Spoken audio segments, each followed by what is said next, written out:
Njoftoje e thjesht, një koll apo një temperaturë e lehtë për shumë qytetarë në Kosovë, zgjidhja e parë mbetet vrapimi drejt banatores për të blerë antibiotik, shpesh paraqitet të mjekut, por ky shpëtim i shpejt po shndrohet në një nga rreziqet më serioze për shëndetin.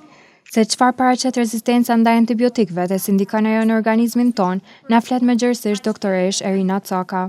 Rezistenca ndaj antibiotikëve paraqet një problem shëndetësor, i cili zakonisht si komplikim sjell trajtimin e infeksioneve sa do të thjeshta që janë.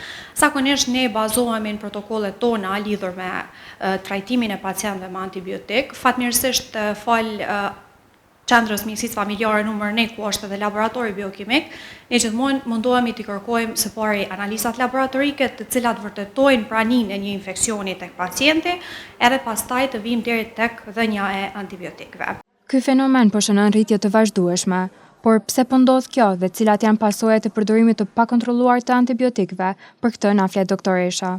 Vlen të cekat që gjithnjë duhet me u bazu në këshillat e mjekut për përdorimin e antibiotikut, periudha sa duhet të përdoret, edhe është shumë e rëndësishme që të mos ndërpritet të antibiotiku të merret për aq ditë sa e cakton mjeku, për shkak se atëherë arrin të krijohet rezistencë. Në momentin që ndërpritet para ditës së 5 ose ditës së 7, varësisht cilin lloj e ka caktuar mjeku, atëherë kjo arrin me kriju rezistencë edhe sjell pasoja për shkak se nuk mund të trajtohen infeksionet.